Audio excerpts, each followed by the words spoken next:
നമസ്കാരം. എൻ്റെ പേര് ഡോക്ടർ ടോം ബാബു. ഞാൻ എറണാകുളം സിൽവർ ലൈൻ ഹോസ്പിറ്റലിലെ കൺസൾട്ടൻറ്റ് എൻഡോക്രിനോളജിസ്റ്റ് ആൻഡ് മെഡിക്കൽ ഡയറക്ടറാണ്. ലൈംഗിക ആരോഗ്യം വീണ്ടെടുക്കാം എന്നുള്ള ഒരു ഡീറ്റെയിൽ ഡിസ്കഷനിലേക്ക് നിങ്ങളെ എല്ലാവരെയും ഞാൻ സ്വാഗതം ചെയ്യുന്നു.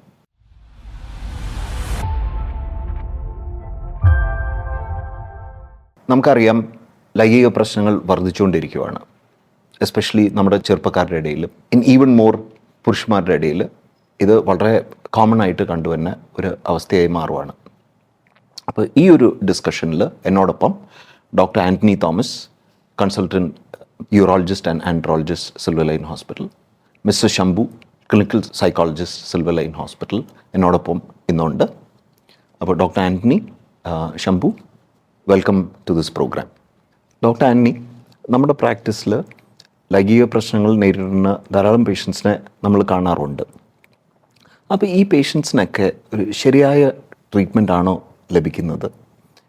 ഈ ട്രീറ്റ്മെൻറ്റൊക്കെ എഫക്റ്റീവ് ആണോ? ആൻഡ് മോസ്റ്റ് ഇമ്പോർട്ടൻ്റ്ലി, ഇതൊക്കെ സേഫ് ആണോ? ഡോക്ടർ തോം, ഈ ഒരു ഡിസ്കഷൻ്റെ ഭാഗമാവാനുള്ള ഒരു ചാൻസ് കിട്ടിയതിന് എനിക്ക് നന്ദി. വെൽക്കം. ഇനി ഡോക്ടർ ടോം ചോദിച്ച ക്വസ്റ്റ്യൻസിൻ്റെ ഒരു ഉത്തരം. ആദ്യമേ, ഇപ്പോൾ ആൾക്കാർ പലരും ഓൺലൈൻ കാണുന്ന ഈ ആഡ്സ് ഒക്കെ കണ്ടിട്ട് മിസ്ഗൈഡഡ് ആവുകയാണ്. അതായത് ചില ഒറ്റമൂലികൾ അല്ലെങ്കിൽ ഈവൻ പച്ചമരുന്നുകൾ കഴിച്ച് ഉദാഹരണശേഷി അല്ലെങ്കിൽ ഈവൻ പീനസിൻ്റെ ലെങ്ത് വരെ കൂടുന്ന മരുന്നുകൾ ഉണ്ടെന്നാണ് ക്ലെയിം. പക്ഷെ ഇങ്ങനത്തെ മരുന്നുകൾ ഒരിക്കലും കണ്ടുപിടിച്ചിട്ടുമില്ല. ഈ മരുന്നുകൾക്ക് അതിൻ്റെതായ സൈഡ് എഫക്ട്സും നെഗറ്റീവ് അഡ്വേഴ്സ് എഫക്ട്സും ഉണ്ട്. ഇതിൻ്റെ ഈ മരുന്നുകളൊന്നും സ്റ്റഡീഡ് അല്ല. അതായത് ഇതിൻ്റെ എഫക്ട്സോ ഇതിൻ്റെ സൈഡ് എഫക്ട്സോ ഒന്നും സ്റ്റഡീഡ് അല്ല. അതുകൊണ്ട് ഈ മരുന്നുകൾ കഴിച്ചാൽ ആർക്ക് എന്ത് ഹാം പറ്റും, എന്ത് ദൂഷ്യാവസ്ഥയാണ് ഉണ്ടാകുന്നത് നമുക്ക് ആർക്കും അറിയില്ല. അപ്പോൾ ഈ മരുന്നുകൾ കഴിച്ചിട്ട് പലരും മിസ്ഗൈഡഡ് ആയിട്ട് നമ്മുടെ അടുത്ത് വരാറുണ്ട്. പക്ഷെ ഇത് ആരുടെ അടുത്ത് പോകണം എന്നുള്ള ഒരു ഗൈഡൻസ് പോലും ആൾക്കാർക്ക്. അല്ല ആന്റണി, പലപ്പോഴും ആൾക്കാർ അഡ്വർടൈസ്മെന്റിനെയാണ് വിശ്വസിക്കാൻ ആഗ്രഹിക്കുന്നത്, ബട്ട് അവർ ഡോക്ടർമാരുടെ അടുത്ത് പോവില്ല. പക്ഷെ അത് സോഷ്യൽ മീഡിയയുടെ പ്രശ്നമാണ്. പലരും നമ്മളിപ്പോൾ ഒരു സൈറ്റിൽ പോയി നോക്കുമ്പോൾ തന്നെ അറിയാം, നമ്മുടെ സൈഡിൽ ഇങ്ങനെ ആഡ്സ് വരുന്നുണ്ട്. ഈ ആഡ്സ് ഒക്കെ വരുന്നത് എന്താണെന്ന് വെച്ചാൽ ഇവർ പ്രീവിയസ്ലി വേറെ എന്തെങ്കിലും സെർച്ച് ചെയ്ത് AI ജനറേറ്റ് ചെയ്ത ആഡ്സ് വരുന്നതാണ്. ആ ആഡ്സ് കണ്ടിട്ട് ഇവർ മിസ്ഗൈഡഡ് ആയിട്ട് വരും. അത് പലരും എന്നെ കാണുന്ന പേഷ്യൻസ് പലരും പറയുന്ന ഈ മരുന്ന് ഇത്രയും നാൾ കഴിച്ചിട്ടും ഇതൊന്നും ശരിയായിട്ടില്ല എന്നാണ് പറയുന്നത്. അപ്പോൾ ഡെഫിനറ്റ്ലി ഇത് മിസ്ഗൈഡൻസ് കാരണം വരുന്നതാണ് ഈ പ്രശ്നങ്ങൾ. You are right Antony. പലപ്പോഴും ലൈംഗിക പ്രശ്നങ്ങൾ നേരിടുന്ന ആൾക്കാരുടെ കാരണം പലതായേക്കാം. ഹോർമോൺസിൻ്റെ ഏറ്റക്കുറച്ചിലുകൊണ്ട് വരാം, ലിംഗത്തിലേക്കുള്ള രക്തോട്ടം അല്ലെങ്കിൽ ലിംഗത്തിലേക്കുള്ള ഞരമ്പുകളുടെ പ്രശ്നങ്ങൾ, മരുന്നുകൾ പലതും ഇതേപോലത്തെ പ്രശ്നങ്ങൾ ഉണ്ടാക്കാം. വളരെയധികം സ്ട്രെസ് അനുഭവപ്പെടുന്ന ആൾക്കാർക്ക് ഇങ്ങനെ വരാം. അപ്പോൾ അതുകൊണ്ട് ഒരു കോമൺ അപ്രോച്ച് പ്രശ്നത്തിന് പറ്റില്ല. നേരെ മറിച്ച് ഒരു ഇൻഡിവിജ്വലൈസ്ഡ് അപ്രോച്ച് ആയിരിക്കണം, ഒരു ടീം ബേസ്ഡ് അപ്രോച്ച് ആയിരിക്കണം.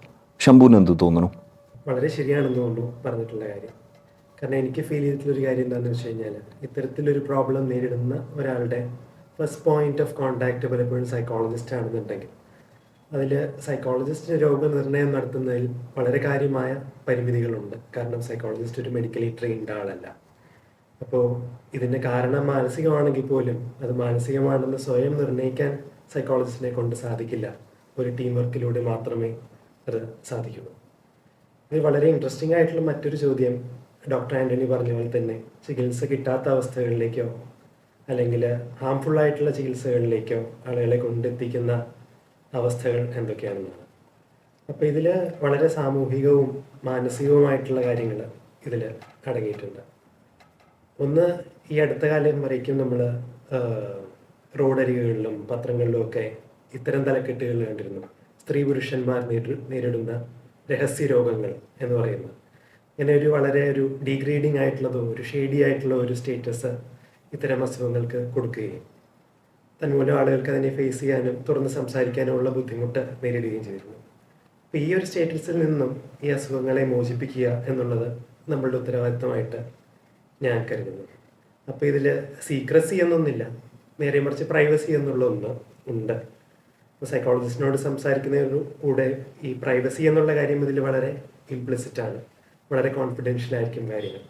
അതുകൊണ്ടൊരു സേഫ് എൻവയൺമെൻറ്റിൽ ഇത്തരം കാര്യങ്ങൾ സംസാരിക്കാമെന്നുള്ള ബോധ്യം ആളുകൾക്ക് ഉണ്ടായിരിക്കുകയാണെങ്കിൽ അതൊരു വളരെ നല്ല കാര്യമായിരിക്കും. ശംഭു പറഞ്ഞത് വളരെ ശരിയാണ്. അതായത് ഇപ്പോൾ ഈ നമ്മുടെ ലൈഫ് സ്റ്റൈല് വെച്ചിട്ട് നോക്കുമ്പോൾ ഇപ്പോൾ എല്ലാവരും ഒരു റാറ്റ് റേസ് പോലെയാണ്. ഭയങ്കര സ്ട്രെസ്ഫുൾ ആയിട്ടുള്ള ഒരു ലൈഫ് സ്റ്റൈലാണ് നമുക്ക് എല്ലാവർക്കും. അപ്പോൾ ഈ ഒരു സ്ട്രെസ്സിൻ്റെ ഇടയ്ക്ക് സെക്ഷൽ പ്രോബ്ലംസ് എപ്പോഴും ഒരു ബാക്ക് സീറ്റായിട്ടാണ് എടുക്കുന്നത്. അതായത് ഇതൊരു നമുക്ക് ആർക്കും ഡിസ്കസ് ചെയ്യാൻ പറ്റാത്തൊരു കാര്യമാണ്. എല്ലാവരോടും ഡിസ്കസ് ചെയ്യാൻ, ഈവൻ ഫാമിലി മെമ്പേഴ്സായിട്ടും ഡിസ്കസ് ചെയ്യാൻ പറ്റാത്തൊരു കാര്യമാണ്. അവിടെയാണ് ഒരു സൈക്കോളജിസ്റ്റിൻ്റെ ഒരു ഡെഫിനറ്റ്ലി ഒരു ഗൈഡൻസ് വരിക. ഇത് പറഞ്ഞ സ്ഥിതിക്ക് ഞാൻ പറയാൻ ഉദ്ദേശിക്കുന്നത്, നമുക്ക് ഇതിനൊരു ഒരു ടൈലേർഡ് അപ്രോച്ച് വേണം. ഒരു കസ്റ്റമൈസ്ഡ് അപ്രോച്ച് എല്ലാവർക്കും ഒരേപോലെ ആയിരിക്കില്ല. ഒരു ടൈലേർഡ് അപ്രോച്ച് വേണം. അപ്പം അതിന് ഒരു ടീം ഓഫ് എക്സ്പേർട്സ് ആണ് വേണ്ടത്, ഇൻക്ലൂഡിങ് ഡെഫിനറ്റ്ലി മോസ്റ്റ് ഇമ്പോർട്ടൻ്റ്ലി ഒരു എൻഡോക്രൈനോളജിസ്റ്റ് അല്ലെങ്കിൽ ഹോർമോൺ സ്പെഷ്യലിസ്റ്റ്, പിന്നെ ഒരു യൂറോളജിസ്റ്റ് അല്ലെങ്കിൽ ആൻഡ്രോളജിസ്റ്റ്, ഒരു psychiatrist and also clinical psychologist. ഇത്രയും ആൾക്കാരുണ്ടാകുമ്പോൾ ഒരു മെച്ചമുള്ളത് ഇതിൻ്റെ എല്ലാ കാരണങ്ങളും കവേർഡാവും. മാത്രമല്ല നമുക്ക് ഒരു എന്താ പറയുക, ഒരു പ്രൈവസിയോട് കൂടെ തന്നെ നമുക്ക് ആ പേഷ്യൻ്റെ എല്ലാ ഇഷ്യൂസും നമുക്ക് ഹാൻഡിൽ ചെയ്യാൻ പറ്റും. ഇപ്പോൾ എൻ്റെ ഒരു ഞാനൊരു യൂറോളജിസ്റ്റ് ആയ സ്ഥിതിക്ക് ഇപ്പോൾ ഒരു പരിധിയേക്കാളും കൂടുതൽ എനിക്കൊരു പേഷ്യൻറ്റിനെ കൗൺസിൽ ചെയ്യാൻ പറ്റില്ല. അപ്പോൾ അവരുടെ ക്വസ്റ്റ്യൻസ്, എസ്പെഷ്യലി ഇങ്ങനെ ആങ്സൈറ്റി ഒക്കെ ഉള്ള പേഷ്യൻസിന് അവരുടെ ക്വസ്റ്റ്യൻസ് കുറച്ച് ഒന്ന് ഒരു അതിൻ്റെ ഒരു ഡ്യൂറേഷനൊക്കെ കൂടുമ്പോൾ എനിക്ക് ടൈം ഒരു ലിമിറ്റിംഗ് ഫാക്ടറാണ്. എനിക്കൊരു പേഷ്യൻറ്റ് 10 or 15 മിനിറ്റ്സിനേക്കാളും കൂടുതൽ എനിക്ക് ഇരുത്തി അവർക്ക് ഗൈഡൻസ് കൊടുക്കാൻ പറ്റില്ല. അപ്പം അതിലാണ് ഈ ഒരു ടീം ഓഫ് എക്സ്പേർട്സിൻ്റെ ഒരു ഇമ്പോർട്ടൻസ് വരിക. അതോടൊപ്പം എനിക്ക് തോന്നുന്നു ശംഭു പറഞ്ഞ പോലെ ഇപ്പോൾ നമ്മൾ ഓരോരുത്തർക്കും ഒരു പേടി ഉണ്ടാവും. നമ്മളിതെല്ലാം കവർ ചെയ്ത് ഇനി ഇപ്പോൾ ഉദാഹരണത്തിന് എൻ്റെ അടുത്ത് ഒരു പേഷ്യൻ്റ് വരുമ്പം എനിക്കൊരു പരിധി വിട്ട് ഈ ലിംഗത്തിൻ്റെ ആ ഒരു അനാറ്റമിയും ഇതൊന്നും ഒരു പരിധി വിട്ട് ഞാനൊരു എക്സ്പേർട്ടല്ല. അതേപോലെ ആങ്സൈറ്റിയും അതുമൂലം വരുന്ന പ്രശ്നങ്ങളെക്കുറിച്ച് എനിക്ക് ഒരു പരിധി വിട്ട് എനിക്ക് ഹാൻഡിൽ ചെയ്യാൻ പറ്റില്ല. അപ്പോൾ അതുകൊണ്ട് ശംഭു കറക്റ്റായിട്ട് കാണിച്ച പോലെ നമ്മളിപ്പോൾ ഒരു സൈക്കോളജിസ്റ്റിനെയോ അല്ലെങ്കിൽ എൻഡോക്രിനോളജിസ്റ്റിനെയോ അല്ലെങ്കിൽ ഒരു യൂറോളജിസ്റ്റിനെ മാത്രം കാണുമ്പോൾ ഈ ചികിത്സ പൂർണ്ണമാവില്ല. ബിക്കോസ് നമുക്ക് ഓരോരുത്തർക്കും നമുക്ക് തന്നെ ഉള്ളിൽ ഒരു ഇതുണ്ട്, നമ്മളത് വിട്ടുപോയിട്ടുണ്ടോ, അങ്ങനെ ആണെങ്കിൽ ട്രീറ്റ്മെൻറ്റ് ഫലപ്രദമാവോ. അതെ ഡോക്ടർ ആൻ്റണി, ഒരു ടീം ബേസ്ഡ് അപ്രോച്ച് വളരെയധികം നമ്മുടെ പേഷ്യൻസിന് ഗുണം ചെയ്യുന്ന ഒരു കാര്യം തന്നെയാണ്. അതിൽ യാതൊരു സംശയമില്ല. അപ്പോൾ ഇത് പറഞ്ഞപ്പോഴാണ് എനിക്ക് എൻ്റെ ഒരു കേസ് ഓർമ്മ വന്നത്. ഈ പറഞ്ഞ വ്യക്തി ഒരു 40 വയസ്സുള്ള ഒരാൾ, വളരെ ഫിറ്റ് പേഴ്സൺ. അപ്പം പ്രശ്നം എന്താണെന്ന് വെച്ച് കഴിഞ്ഞാൽ ആൾക്ക് പെട്ടെന്ന് ആളുടെ ഉദാഹരണശേഷി കുറയുകയാണ് ഉണ്ടായത്. അപ്പം ഞാൻ ചോദിച്ചു വന്നപ്പോൾ എനിക്ക് മനസ്സിലായത് ആൾക്ക് പ്രമേയമില്ല, കൊളസ്ട്രോൾ ഇല്ല. അപ്പം ഞാൻ ചോദിച്ചു, നിങ്ങൾ പുകവലിക്കാറുണ്ടോ, മദ്യപിക്കാറുണ്ടോ, വേറെ എന്തെങ്കിലും ലഹരികൾ ഉപയോഗിക്കാറുണ്ടോ? ഇതൊന്നുമില്ല. അപ്പോൾ എനിക്ക് കുറച്ച് ക്യൂറിയസ് ആയിട്ട് തോന്നി. ബിക്കോസ് 40 വയസ്സ്, അങ്ങനെ ഒരു പ്രശ്നം വരേണ്ട ആവശ്യമില്ല. അപ്പോൾ ഞാൻ ഒന്ന് ചോദിച്ചു, ഞാനൊന്ന് ബ്ലഡ് പ്രഷർ ഒന്ന് നോക്കിക്കോട്ടെ എന്ന് പറഞ്ഞ് ഞാൻ ബ്ലഡ് പ്രഷർ നോക്കിയപ്പം ഞാൻ കണ്ടത് പുള്ളിയുടെ blood pressure 160/80 millimeters of mercury. അപ്പോൾ എനിക്ക് മനസ്സിലായി ദാറ്റ് ഒരു പക്ഷേ ഇതൊക്കെയാണ് ഇതിൻ്റെ കാരണങ്ങൾ. അപ്പം നമ്മൾ മനസ്സിലാക്കേണ്ടത്, ഇങ്ങനത്തെ ഉള്ള വ്യക്തികൾക്ക് ഇങ്ങനെ ഒരു ഉദാഹരണശേഷി കുറവ് അങ്ങനെ പ്രത്യക്ഷത്തിൽ വേറെ ഒരു കാരണവും കാണാണ്ട് അങ്ങനെ നമ്മൾ കാണുവാണെങ്കിൽ, നമ്മൾ എപ്പോഴും ഇങ്ങനെ നമുക്ക് കറക്റ്റ് ചെയ്യാവുന്ന കാര്യങ്ങൾ, ഇപ്പോൾ പ്രമേയം, ബ്ലഡ് പ്രഷർ, കൊളസ്ട്രോൾ, സ്ട്രെസ്സ്, ഇതെല്ലാം നമുക്ക് കറക്റ്റ് ചെയ്യാവുന്ന കറക്റ്റബിൾ ഫാക്ടേഴ്സാണ്. അപ്പോൾ ഇതൊക്കെ കറക്റ്റ് ചെയ്താൽ തന്നെ ഒരു പരിധി വരെ ഒരു 50% ആൾക്കാർക്ക് അതിന് ഒരു സൗഖ്യം കിട്ടും, അല്ലെങ്കിൽ എന്തെങ്കിലും ഒരു ഇമ്പ്രൂവ്മെൻറ്റ് കാണും. പക്ഷെ പലപ്പോഴും നമ്മൾ കാണുന്നത് അത് മാത്രം പോരാ, അതോടൊപ്പം ചിലപ്പോൾ ഈ ഉദാഹരണശേഷി കൂട്ടേണ്ട മരുന്നുകളും നമുക്ക് കൊടുക്കേണ്ടി വരാറുണ്ട്.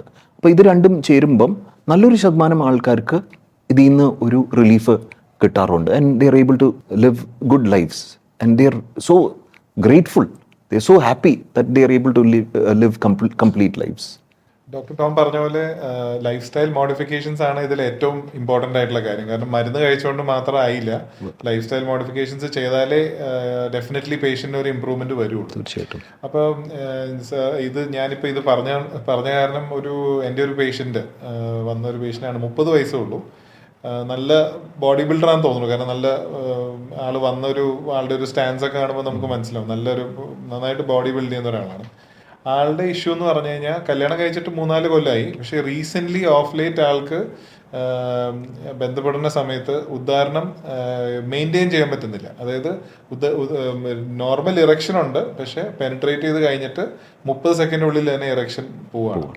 അപ്പോൾ ഇതിന്റെ കാരണം എന്താന്ന് വെച്ചാൽ ഹോർമോണൽ ഇഷ്യൂ ആയിരിക്കും ഞാൻ ഏറ്റവും സസ്പെക്ട് ചെയ്തത്. കാരണം വേറൊരു ഇഷ്യൂസും ഞാൻ എന്തെങ്കിലും മരുന്ന് കഴിക്കുന്നുണ്ടോ എന്ന് ഉദ്ദേശിച്ച ആൾ ബോഡി ബിൽഡർ ആയതുകൊണ്ട് ഞാൻ കുത്തി ചോദിച്ചിട്ടും ആളത് പറയുന്നില്ല. പിന്നെ കുറെ നേരം കഴിഞ്ഞിട്ട് എല്ലാ കാര്യങ്ങളും ഞാൻ റൂൾ ഔട്ട് ചെയ്തിട്ട് ആളോട് ചോദിച്ചു സ്റ്റെറോയിഡ്സ് എടുക്കാറുണ്ടോ എന്ന്. അനബോളിക് സ്റ്റെറോയിഡ്സ് ഈ കാലത്ത് മസിൽ മാസ് ബിൽഡിങ്ങിന് വേണ്ടിയിട്ട് ആവശ്യമാണ്. അപ്പോൾ ചിലർ എടുക്കാറുണ്ട്. അത് എടുക്കാറുണ്ടെന്ന് ആൾ അവസാനം സമ്മതിച്ചു. ചിലവരല്ല ഡോക്ടർ ആന്റണി, ഞാൻ കണ്ടു എന്നെ നല്ലൊരു ശതമാനം ബോഡി ബിൽഡേഴ്സും, അതും എസ്പെഷ്യലി കോമ്പറ്റീഷനിൽ പാർട്ടിസിപ്പേറ്റ് ചെയ്യുന്ന ബോഡി ബിൽഡേഴ്സിന് നല്ലൊരു ശതമാനം, ഇൻഫാക്ട് ഒരു 60-70% ആൾക്കാർ ഇത് ഉപയോഗിക്കുന്നുണ്ട്. ആൻഡ് ഇതിൻ്റെയൊക്കെ ഡോസ് നമ്മളേലും ഡോക്ടർമാരുടെയിലും നന്നായിട്ട് ഈ കോച്ചസിനും ഇവർക്കൊക്കെ അറിയാം.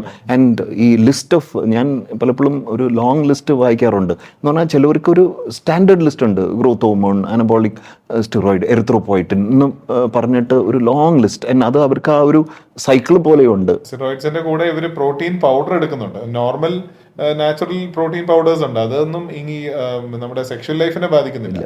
പക്ഷെ വേറെ കിഡ്നി ഡാമേജും കാര്യങ്ങളൊക്കെ ഉണ്ടാക്കുന്ന ടൈപ്പ് പ്രോട്ടീൻ പൗഡേഴ്സ് ഉണ്ട്. അപ്പം ഞാൻ ആളോട് ഇത് ചോദിച്ച ആളത് ഒരു അവസാനം പറഞ്ഞൊരു കാര്യമാണ്. ഇപ്പൊ ഈ സ്റ്റെറോയിഡ് ഇഷ്യൂ എന്താണെന്ന് വെച്ചാൽ നമ്മുടെ നാച്ചുറൽ ടെസ്റ്റോസ്റ്ററോൺ, പുരുഷന്മാരുടെ ഹോർമോൺ സപ്രസ് ആയി ഹോർമോൺ ഇംബാലൻസ് ഉണ്ടാകുന്നുണ്ട്. ആ സമയത്ത് ടെസ്റ്റോസ്റ്ററോണിന്റെ ലെവല് കുറയുമ്പോഴാണ് സാധാരണ നമുക്ക് ഇറക്ഷൻ കിട്ടാനും ഇറക്ഷൻ മെയിൻറ്റെയിൻ ചെയ്യാനുള്ള ഹോർമോണാണ് ടെസ്റ്റോസ്റ്ററോൺ പുരുഷന്മാരുടെ ബോഡിയിൽ പ്രൊഡ്യൂസ് ചെയ്യുന്നത്. ആ ഹോർമോൺ കുറയുന്നതുകൊണ്ടാണ് ഈ പ്രശ്നങ്ങൾ ഉണ്ടാവുക. ഈ സെയിം പേഷ്യന്റ് ഇത് നിർത്തി കഴിഞ്ഞിട്ട് ഒരു 1 month 2 months കഴിയുമ്പോൾ എന്റെ അടുത്ത് വന്നപ്പോൾ ഈ പ്രശ്നങ്ങൾ മാറി. അപ്പൊ നമ്മൾ അറിഞ്ഞിരിക്കേണ്ട കാര്യം ചില ഡ്രഗ്സ് പേഷ്യൻസ് ചിലപ്പോൾ പറയില്ല. പക്ഷെ ഇങ്ങനത്തെ ഇഷ്യൂസ് നമ്മുടെ ഡോക്ടറിനോട് എല്ലാ കാര്യവും നമ്മൾ പറയണം, എന്നാലേ നമുക്കത് അസസ് ചെയ്യാനും. ഈ ഇങ്ങനെ ഉള്ള പേഷ്യൻസിൽ 10-9 പേരും ഇതൊക്കെ ഓപ്പൺ ആയിട്ട് പറയാൻ അവർ ഹെസിറ്റേറ്റ് ചെയ്യുന്നതാണ് എൻ്റെ എക്സ്പീരിയൻസിൽ ഞാൻ കണ്ടേക്കുന്നത്.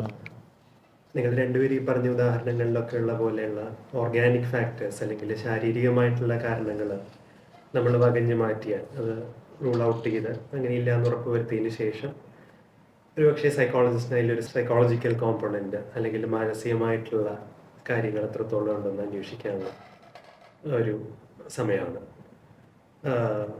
അങ്ങനെയുള്ള കാരണങ്ങൾ കൊണ്ട് വരുന്ന നിരവധി പ്രശ്നങ്ങളുണ്ട്. പക്ഷെ ഏറ്റവും കോമൺ ആയിട്ട് കാണുന്ന ഒരു ഉദാഹരണം പറയാം.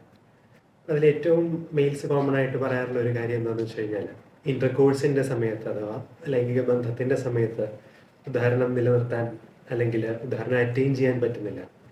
എന്നാൽ മറ്റുള്ള പല അവസരങ്ങളിലും അറൗസൽ കാരണം ലിംഗോദാഹരണം നടക്കുന്നുണ്ട്.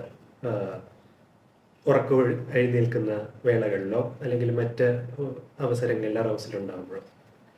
അപ്പോൾ ഇത് പലപ്പോഴും ഒരു ക്ലാസിക് കേസ് ഓഫ് പെർഫോമൻസ് ആങ്സൈറ്റിയാണ്. അപ്പോൾ അതിനൊരു സൈക്കോളജിക്കലായിട്ടുള്ളൊരു കോസ് ആയിരിക്കും അതിനുള്ളത്. എന്ന് വെച്ച് കഴിഞ്ഞാൽ ഈ വ്യക്തിക്ക് വൈഫിനെ ഹാപ്പി ആക്കാൻ പറ്റുമോ എന്നുള്ള ഒരു ഉത്കണ്ഠ, അതാണോ പെർഫോമൻസ്? ഓക്കെ, വൈഫിനെ ഹാപ്പിയാക്കാൻ, പാർട്ട്ണറെ ഹാപ്പിയാക്കാൻ പറ്റുമോ എന്നുള്ള ഉത്കണ്ഠ. അതിലൂടെ സമൂഹം ഇങ്ങനെ പഠിപ്പിച്ചിട്ടുണ്ടല്ലോ, ഇതിലൊരു പെർഫോമൻസ് എലമെന്റ് ഉണ്ട്, അല്ലെങ്കിൽ നിങ്ങൾ ഇതിലൊരു വിജയിക്കേണ്ട ഒരു കാര്യമാണെന്ന്, അല്ലെങ്കിൽ ഇതൊരു സ്ട്രെങ്ത്തിന്റെ സിമ്പിൾ ആണെന്ന്. അപ്പൊ ഇങ്ങനെയുള്ള അത് മാത്രമല്ല, ഇപ്പം പലപ്പോഴും നമ്മുടെ പേഷ്യൻസ് മാത്രമല്ല എല്ലാവരും ബ്ലൂ ഫിലിംസും ഇതൊക്കെ ഇതിനൊരു സ്റ്റിമുലേഷനായിട്ട് അവർ പലപ്പോഴും യൂസ് ചെയ്യാറുണ്ട്, കാണാറുണ്ട്.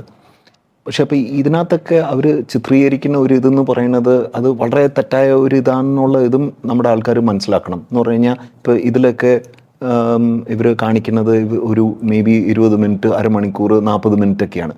അപ്പോൾ പലപ്പോഴും നമ്മുടെ ആൾക്കാർ ഇത് കണ്ടിട്ട്, ബട്ട് വാസ്തവത്തിൽ അങ്ങനെയല്ല, നമുക്കെല്ലാവർക്കും അറിയാം. അപ്പം അതൊരു ഇഷ്യൂ ആണോ? തീർച്ചയായിട്ടും.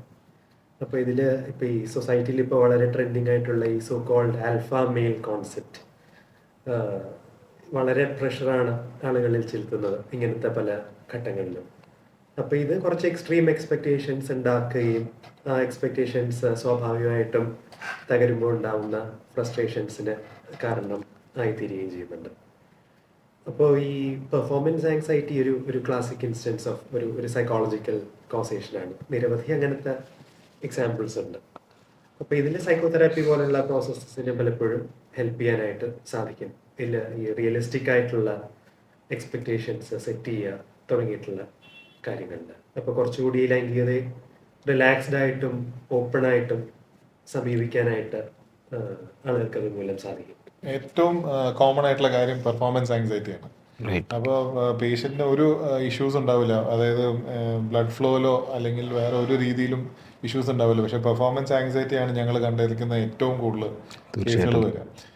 അപ്പോൾ ശംഭു പറഞ്ഞ പോലെ തന്നെ പെർഫോമൻസ് ആങ്സൈറ്റി എന്ന് പറഞ്ഞാൽ ആൾക്ക് ഈ സംഭവം ഇനിയും എനിക്ക് ഞാനൊരു ഫെയിലിയർ ആവുമോ എന്നുള്ളൊരു അതൊരു ആ കാരണം കൊണ്ട് മാത്രം. അപ്പോൾ ആ ഇനീഷ്യൽ ഇറക്ഷൻ കിട്ടാൻ തന്നെ ബുദ്ധിമുട്ടായിരിക്കും. ഇറക്ഷൻ കിട്ടിക്കഴിഞ്ഞാൽ ഇങ്ങനത്തെ പേഷ്യൻസിന് കുഴപ്പമില്ല, അവർ പെർഫോം ചെയ്യും. പക്ഷെ ആ ഇനീഷ്യൽ ഒരു സ്റ്റിമുലേഷൻ ഉണ്ടായിട്ടും കൂടെ ഇവർക്ക് ഇത് കിട്ടാനായിട്ടുള്ള ബുദ്ധിമുട്ട് തീർച്ചയായിട്ടും. അപ്പോൾ ഈ സെയിം പേഷ്യൻസ് സാറ് പറഞ്ഞ പോലെ ഈ പോർണോഗ്രാഫി കാണുന്ന ആൾക്കാർക്ക് മാസ്റ്റർബേഷൻ ചെയ്യുമ്പോൾ ഈ ഇഷ്യൂ ഇല്ല. അതെ. പക്ഷേ വൈഫായിട്ട് ബന്ധപ്പെടുന്ന സമയത്ത് ഈ പ്രശ്നം വരുന്നു. That is a simple, I mean, a clear case that it could be more of performance anxiety. അപ്പം അതൊരു പോർണോഗ്രാഫിയും ഈ ഓൺലൈൻ കാണുന്ന പല കാര്യങ്ങളും റോങ് ഐഡിയ ആണ് കൊടുക്കുന്നത്. അബൌട്ട് ദാമ്പത്യ ജീവിതത്തിനെ പറ്റി തന്നെ റോങ് ഐഡിയ കൊടുക്കുന്നത്. അതാണ് ഇതിൽ ഏറ്റവും കോമൺ ആയിട്ടുള്ള. അതെ. അപ്പോൾ ഈ പെർഫോമൻസ് ആങ്സൈറ്റിനെ കുറിച്ച് പറഞ്ഞപ്പോഴാണ് എനിക്കൊരു കാര്യം ഓർമ്മ വന്നത്. ദാറ്റ് ഈ ഫിലിംസൊക്കെ കണ്ടിട്ട് വളരെ ചെറുപ്പം മുതലേ തന്നെ ഈ നമ്മുടെയൊക്കെ ചെറുപ്പക്കാരുടെ ഇടയിൽ അവരുടെ ലിംഗത്തിൻ്റെ സൈസ് പോരാ, അപ്പം അത് കൂട്ടാനായിട്ട് അവർ ചിന്തിക്കാൻ തുടങ്ങുന്നു. അതൊക്കെ വളരെ ഡിസ്ഫങ്ഷണൽ ആയിട്ടുള്ള ഒരു തോട്ട് പ്രോസസ്സ് തന്നെയാണ്. അപ്പം എൻ്റെ അടുത്ത് ഒരു 20-22 വയസ്സുള്ള ഒരു പയ്യൻ വന്നു. അപ്പം ഇവൻ്റെ പ്രശ്നം എന്താണെന്ന് വെച്ച് കഴിഞ്ഞാൽ, ഇവ ചോദിച്ചപ്പോഴാണ് ഇവൻ പറഞ്ഞത് ദാറ്റ് അവനിങ്ങനെ ഇതിൻ്റെ സൈസ് വലുതാക്കാൻ വേണ്ടി ഓൺലൈനിൽ നിന്ന് ഒരു ഗാഡ്ജറ്റ് മേടിച്ചു. അപ്പം ഈ ഗാഡ്ജറ്റ് എങ്ങനെയാണെന്ന് വെച്ച് കഴിഞ്ഞാൽ, ഇങ്ങനെ എന്തോ ഒരു സക്ഷൻ മൂലം ഇതിൻ്റെ സൈസ് കൂട്ടും എന്നൊക്കെ പറഞ്ഞിട്ടാണ് ഇവൻ ഇത് മേടിച്ചത്. ആരുടെ അടുത്തും പറഞ്ഞിട്ടുണ്ടായിരുന്നില്ല, ഇത് ആരുടെ അടുത്തും ഡിസ്കസ് ചെയ്തിട്ടുണ്ടായിരുന്നില്ല. ഓബിയസ്ലി ഇതൊക്കെ ആരുടെ അടുത്തും പറയാനും ചോദിക്കാനും പറഞ്ഞ കാര്യമല്ലല്ലോ ഇതൊക്കെ. അപ്പം എന്നിട്ട് അവൻ അത് 2-3 പ്രാവശ്യം ഉപയോഗിച്ചു. അപ്പം ഉപയോഗിച്ച് കഴിഞ്ഞപ്പോൾ അവനത് ആ ഏരിയയിൽ വേദന ആരംഭിച്ചു. ആദ്യം ചെറിയൊരു വേദനയായിരുന്നു, പിന്നെ അത് വലിയൊരു വേദനയായി മാറി. അപ്പം അതുകൊണ്ടാണ് ഇവൻ എൻ്റെ അടുത്ത് വന്നത്. അപ്പം ഞാൻ നോക്കിയപ്പം അത് വളരെ ഒരു ഗുരുതരമായ ഒരു അവസ്ഥയിലായിരുന്നു. ഇൻ ദ സെൻസ് ഈ ലിംഗത്തിലേക്കുള്ള രക്തോട്ടം ഒരു പാർഷ്യലായിട്ട് അത് കട്ട് ഓഫ് ആയിപ്പോയി. ഞരമ്പുകളുടെയും ഒരു പക്ഷേ അതിൻ്റെ പ്രവർത്തനവും കുറഞ്ഞിട്ടുണ്ടാവും. അപ്പോൾ ചുരുക്കം പറഞ്ഞു കഴിഞ്ഞാൽ ഇതെല്ലാം കഴിഞ്ഞ് ഈ പയ്യന് ഒരു പല രീതിയിലുള്ള ഇഞ്ചെക്ഷൻസും, ഇൻഫാക്റ്റ് ഒരു പക്ഷേ ഒരു സർജറി തന്നെ വേണ്ടി വന്നേക്കാം എന്നുള്ളൊരു അവസ്ഥയിലാണ് ഈ പയ്യനിപ്പോൾ നിൽക്കുന്നത്.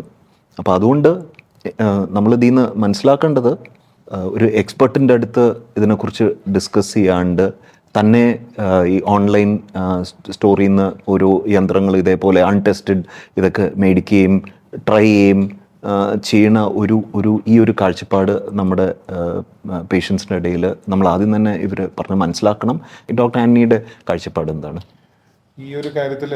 ഓൺലൈനിൽ കുറേ കാര്യങ്ങൾ, എന്താ പറയുക, കുറേ ഇങ്ങനത്തെ ഇൻസ്ട്രുമെൻറ്റ്സ്, അതായത് പിനൈൽ എക്സ്റ്റെൻഡേഴ്സ് എന്നൊക്കെ പറയും. പിനൈൽ ലെങ്ത് കൂട്ടാനായിട്ടുള്ള, ഒബിയസ്ലി അത് റോങ് ഐഡിയ കാരണമാണ് വരുന്നത്. Penile length has nothing performance and all you are bone with a certain penile length.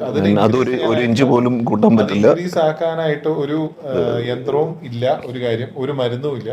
ഈ കാര്യങ്ങൾ ഇങ്ങനെ ഒരു തെറ്റിദ്ധാരണ കാരണം ആൾക്കാർ വാങ്ങിക്കുന്നതാണ്.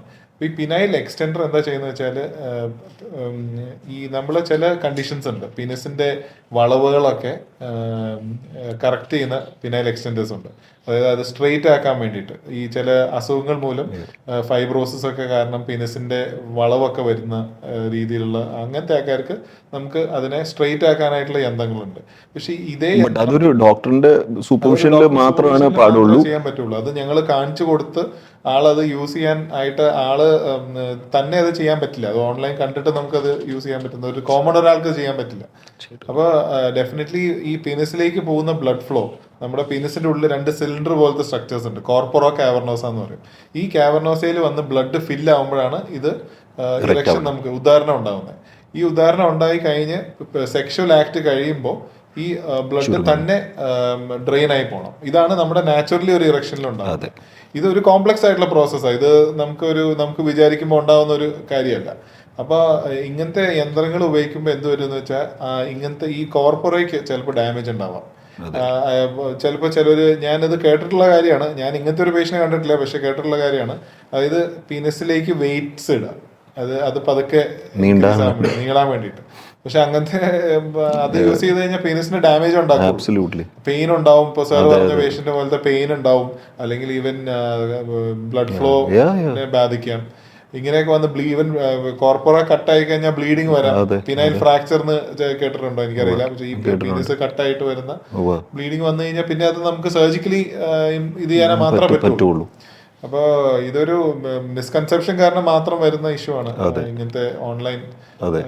അപ്പൊ അതുകൊണ്ട് ഈ പീനസിന്റെ ലെങ്ത് 1 സെന്റിമീറ്റർ പോയിട്ട് ഈവൻ ലിറ്റിൽ ബിറ്റ് പോലും നമുക്ക് കൂട്ടാൻ ഈ no force on earth can do that. അത് നമ്മൾ ക്ലിയർ ആയിട്ടും എനിക്ക് വേണമെങ്കിൽ നമ്മുടെ ആൾക്കാർ മനസ്സിലാക്കിയിരിക്കണം. പിന്നെ ഇപ്പൊ നമ്മള് ഇതിന്റെ ഇറക്ടൈൽ ഡിസ്ഫങ്ഷന്റെ ട്രീറ്റ്മെന്റ്സ് ആയിട്ട് ഇപ്പൊ നമ്മള് പിനൈൽ ഇംപ്ലാന്റ് എന്ന് പറഞ്ഞൊരു ഒരു ഡിവൈസ് ഉണ്ട്. പിനൈൽ ഇംപ്ലാന്റ് എന്ന് പറഞ്ഞാൽ നമുക്ക് ഓൾറെഡി നാച്ചുറലി ഉള്ള കോർപ്പറ, ഞാൻ നേരത്തെ പറഞ്ഞ പോലത്തെ കോർപ്പറയുടെ ഉള്ളിൽ ലെങ്ത് അനുസരിച്ച് നമുക്ക് പിനൈൽ ഇംപ്ലാന്റ് ഇടാം. പക്ഷെ പിനൈൽ ഇംപ്ലാന്റ് വലുത് നമുക്ക് ഒരാൾക്ക് നോർമലി ഒരു പീനസ് ഉള്ള ഒരാൾക്ക് ഇടാൻ പറ്റില്ല, കാരണം അത് അതിൽ ഫിറ്റ് ആവില്ല. അപ്പം ആൾക്കാര് തെറ്റിദ്ധാരണ വെച്ചാൽ പിനൈൽ ഇംപ്ലാന്റ് എന്ന് പറഞ്ഞു കഴിഞ്ഞാൽ നീട്ടം കൂടും. നമുക്ക് ഈ പീനസിക്കറ തന്നെയാണ് നമ്മുടെ യൂറിൻ പോകുന്നത്, നമ്മുടെ യൂറിൻ പോകുന്ന ട്യൂബ് അതിലൂടെയാണ് പോകുന്നത്. അപ്പൊ അതിനുള്ള ലെങ്ത് അല്ലേ നമുക്ക് ഇറക്ഷൻ കിട്ടുന്നുണ്ടാവും. അതൊരു ഇത് ഞാൻ പറഞ്ഞു തോറ്റൊരു കാര്യം, കുറെ പേര് ഇത് ചോദിക്കാറുണ്ട്. ഇപ്പൊ ഡോക്ടർ പറഞ്ഞ പോലെ എത്രത്തോളം ആശാസ്യമല്ലാത്ത ചില പ്രതിവിധികൾ, പറഞ്ഞ പോലെ എക്സ്റ്റൻഷൻ ഡിവൈസസ് യൂസ് ചെയ്യുക, ഇങ്ങനത്തെ റിസ്കി പ്രാക്ടീസസിലേക്ക് ആളുകൾ പോകുന്നു. അപ്പോൾ അതിൻ്റെ പിന്നിലുള്ള ഒരു സൈക്കോളജിക്കൽ റീസൺസ് എന്തൊക്കെയായിരിക്കും എന്നുള്ളത് it would be interesting to look at. പലപ്പോഴും ആളുകൾ വരുമ്പോൾ പറയുന്ന ഒരു പ്രോബ്ലം ഉദാഹരണക്കുറവ്, ഇങ്ങനത്തെ ഇഷ്യൂസ് ആണെങ്കിലും അതിൻ്റെ പിന്നിൽ ഒരുപാട് ലെയേഴ്സ് ഓഫ് സൈക്കോളജി പലപ്പോഴും ഉണ്ടാവാറുണ്ട്. ഉദാഹരണത്തിന് ബോഡി ഇമേജ് ഇഷ്യൂസ്, അല്ലെങ്കിൽ even childhood issues like bullying, experiences of bullying, traumatic experiences in the past. ഇതൊക്കെ തന്നെയും പിൽക്കാലത്ത് ഇങ്ങനത്തെ ചില കൺസേൺസിലേക്ക് എത്താവുന്ന രീതിയിൽ ആളുകളുടെ മനസ്സിൽ ഡീപ്പ് ഇംപ്രിൻസ് ഉണ്ടാക്കുന്നു എന്നുള്ളതാണ് റിയാലിറ്റി. അപ്പോൾ പലപ്പോഴും സൈക്കോളജിയിൽ ഒരു ഇൻഡിപെൻഡൻറ്റ് ഇഷ്യൂ ആയിട്ടല്ല ഡീൽ ചെയ്യുക. It will lead to lot of other things. മാത്രമല്ല ഈ സിവിയർ മെറൈറ്റൽ ഡിസ്കോർഡ്, ദാമ്പത്യ പ്രശ്നങ്ങൾ, ഈവൻ ജോലിയിലുള്ള കഠിനമായിട്ടുള്ള സ്ട്രെസ്സ്, അപ്പം ഇങ്ങനെയുള്ള കുറച്ചും കൂടി ഡീപ്പർ ഇഷ്യൂസ് നിലനിൽക്കെ അതും അഡ്രസ്സ് ചെയ്തുകൊണ്ടാണ് പലപ്പോഴും നമ്മൾ സൈക്കോളജിയിൽ ഈ പ്രോബ്ലംസിലേക്ക് എത്തുക. യൂഷ്വലി ഇതിൽ ഇൻ്റർവെൻഷൻസിനായിട്ട് ഇപ്പോൾ കോഗ്നിറ്റീവ് ബിഹേവിയർ തെറാപ്പി അല്ലെങ്കിൽ CBT, ഈ ഇഷ്യൂസിനെ നമ്മൾ നോക്കിക്കാണുന്ന രീതി, ഒരു ലെവൽ ഓഫ് അവയർനെസ് ചേഞ്ച് ചെയ്യുക, ഇങ്ങനെയുള്ള കാര്യങ്ങളൊക്കെ മുൻനിർത്തിക്കൊണ്ടുള്ള സൈക്കോതെറാപ്പി മെത്തേഡ്സ് ഉണ്ട്. Similarly relaxation methods, body based mindfulness methods, ഇങ്ങനെയൊക്കെയാണ് സൈക്കോളജിസ്റ്റ് പലപ്പോഴും ഇതിനെ ഡീൽ ചെയ്യുക. ഒരുപാട് കേസസ് മെറൈറ്റൽ തെറാപ്പീസിലേക്ക് പോകും. And having said that I'm also looking forward to hear usually endocrinologist അല്ലെങ്കിൽ ഡോക്ടർ എന്താണ് സ്റ്റാൻഡേർഡ് അപ്രോച്ചസ് നടക്കുക. ബിഫോർ ദാറ്റ് ശംഭു, ഞാൻ ശംഭു സംസാരിച്ചുകൊണ്ടിരുന്നപ്പം എൻ്റെ മനസ്സിൽ കൂടി പോയ ഒരു കാര്യം എന്താണെന്ന് വെച്ച് കഴിഞ്ഞാൽ, പലപ്പോഴും ഹസ്ബൻഡ് ആൻഡ് വൈഫിനെ ഒരുമിച്ച് ഒരു ഗ്രൂപ്പ് ഓർ ഒരു കപ്പിൾ തെറപ്പിയും പലപ്പോഴും ഇതിന് വളരെ യൂസ്ഫുൾ ആയിട്ടുള്ളൊരു ഘട്ടം ആണെന്നാണ് എനിക്ക് തോന്നുന്നത്. ബിക്കോസ് നമ്മുടെ ഇടയിൽ പുരുഷന്മാർ മാത്രം വരും. ബിക്കോസ് പലപ്പോഴും ലൈംഗിക പ്രശ്നം എന്ന് പറയുമ്പോൾ അതൊരു പുരുഷൻ്റെ മാത്രം ഒരു പ്രോബ്ലം ആയിട്ടാണ് നമ്മൾ കാണുന്നത്. അപ്പം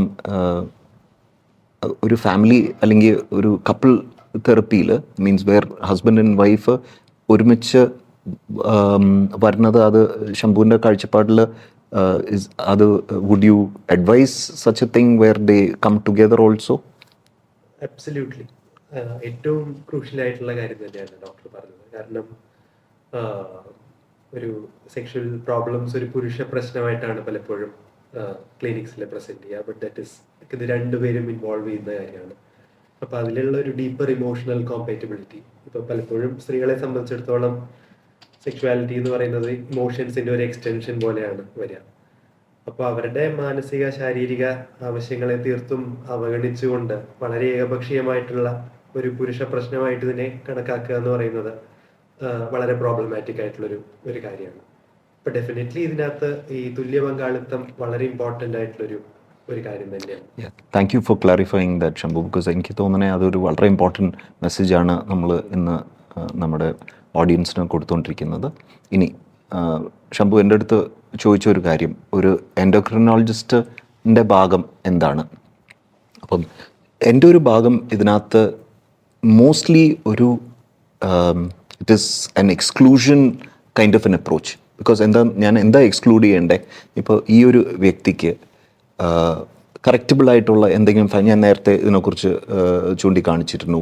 പ്രമേഹം, blood pressure, cholesterol, cardiovascular disease എന്ന് പറഞ്ഞു കഴിഞ്ഞാൽ ഹൃദയരോഗം, പിന്നെ വല്ല മരുന്നുകൾ എടുക്കണുണ്ടോ, മദ്യപിക്കാറുണ്ടോ, മീൻസ് അമിതമായിട്ട് സ്മോക്കിംഗ്, വേറെ ലഹരികൾ ഉപയോഗിക്കുന്നുണ്ടോ, ഇതൊക്കെയാണ് ഞാൻ ബേസിക്കലി റൂൾ ഔട്ട് ചെയ്യേണ്ടത്.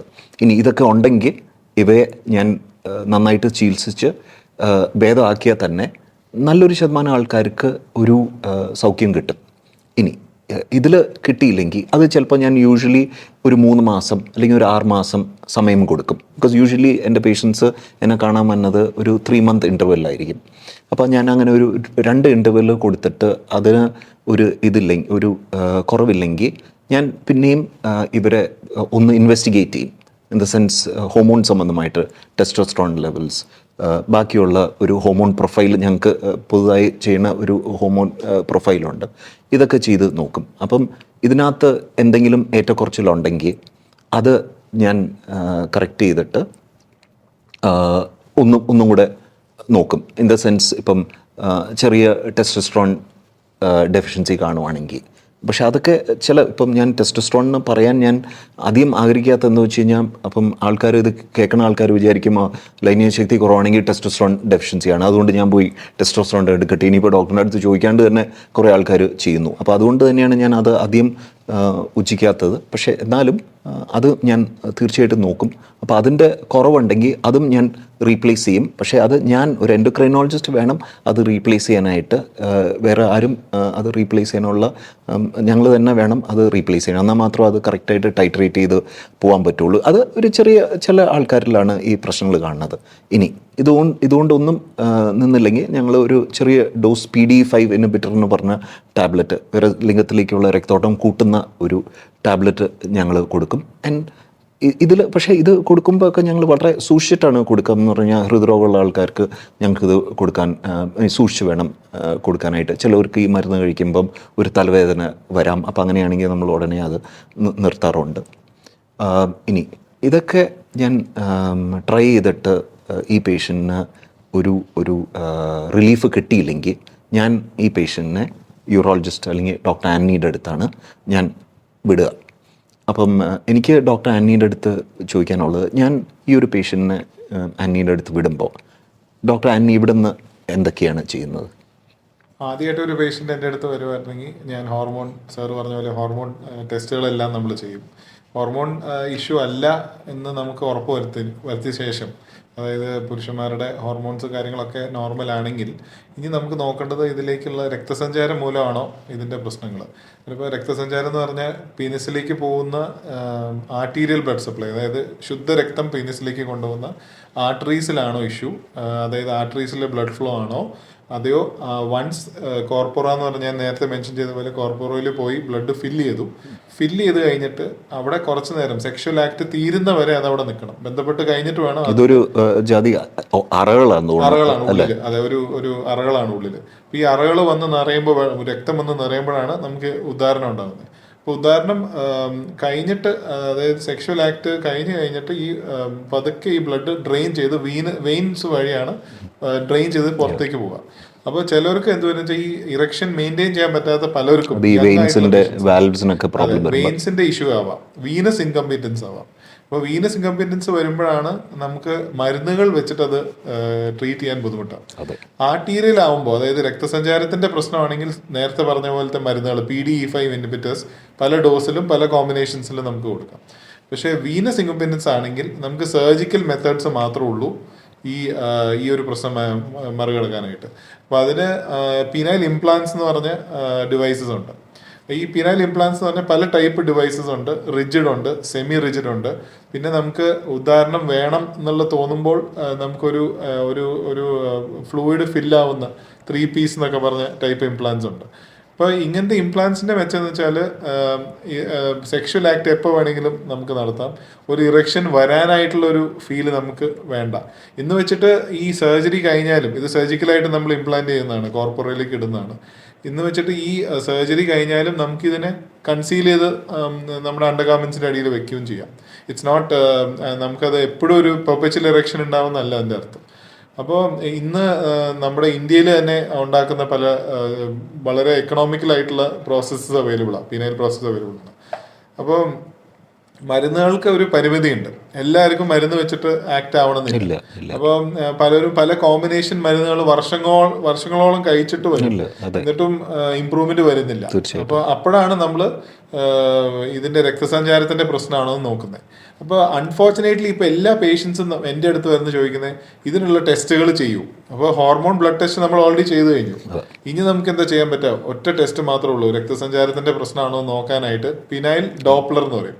ബേസിക്കലി ബ്ലഡ് ഫ്ലോ നോക്കാനായിട്ടുള്ള ടെസ്റ്റാണ്. അത് നമ്മളൊരു ഇഞ്ചക്ഷൻ കൊടുത്ത് ഇറക്ഷൻ ഇൻഡ്യൂസ് ചെയ്തിട്ടാണ് നമ്മൾ ആ ടെസ്റ്റ് ചെയ്യുന്നത്. അപ്പോൾ ആ ഇറക്ഷൻ കിട്ടാൻ വേണ്ടി നമ്മൾ പെപ്പാവറിൻ അല്ലെങ്കിൽ പ്രോസ്റ്റാഗ്ലാൻഡിൻ ഇഞ്ചെക്ട് ചെയ്തിട്ടാണ് ഒരു ഇറക്ഷൻ ഇൻഡ്യൂസ് ചെയ്തിട്ട് അതിലെ ബ്ലഡ് ഫ്ലോ നമ്മൾ നോക്കുകയാണ് ചെയ്യുന്നത്. പക്ഷേ അറിഞ്ഞിരിക്കേണ്ട കാര്യം, ഈ ഒരു ടെസ്റ്റ് ചെയ്യുമ്പോൾ അത് പെട്ടെന്ന് ഒരു സ്കാൻ സെന്ററിൽ പോയി ചെയ്തിട്ട് വരുന്ന ഒരു ടെസ്റ്റ് അല്ല. അത് നമുക്ക് ഡോക്ടർ മോണിറ്റർ ചെയ്യാനും ഈ ടെസ്റ്റ് കഴിഞ്ഞിട്ട് ഇറക്ഷൻ പോകുന്ന വരെ ഒരു ഡോക്ടർ മോണിറ്റർ ചെയ്യാൻ, ഡോക്ടർ അല്ലെങ്കിൽ ഒരു ഹോസ്പിറ്റൽ സെറ്റപ്പിലാണ് അത് ചെയ്യേണ്ടത്. മോണിറ്റർ ചെയ്തിട്ട് വേണം ഇത് ചെയ്യാനായിട്ട്. എന്നാലേ നമുക്കൊരു ആൻസർ കിട്ടുള്ളൂ. ഈ ന്യൂറോളജിക്കൽ ചില അസുഖങ്ങൾ മൂലം ഇറക്ഷൻ ഇഷ്യൂസ് വരാം. അത് നമുക്ക് ടെസ്റ്റ് ചെയ്യാൻ അൺഫോർച്ചുനേറ്റ്ലി നമുക്ക് മരുന്നുകളില്ല. നമുക്ക് ചില മരുന്നുകൾ കൊടുത്ത് നോക്കാനേ പറ്റുള്ളൂ, അല്ലാണ്ട് ഇഷ്യൂസ് ഇല്ല. അപ്പോൾ ഇതിന്റെ ഇൻവെസ്റ്റിഗേഷൻസ് വളരെ ലിമിറ്റഡ് ആണ്, മരുന്നുകൾ വളരെ ലിമിറ്റഡ് ആണ്. നമ്മുടെ നാട്ടിൽ ആകെ 3-4 മോളിക്യൂൾ മാത്രം അവൈലബിൾ ആണ്. തീർച്ചയായിട്ടും. പിന്നെ സർജിക്കൽ ആയിട്ടുള്ള മെത്തേഡ്സ് ആണ് ഇപ്പോൾ നമുക്ക് കുറച്ചും കൂടെ കൂടുതലായിട്ടുള്ളത്. Absolutely. Thank you, Anthony Thomas.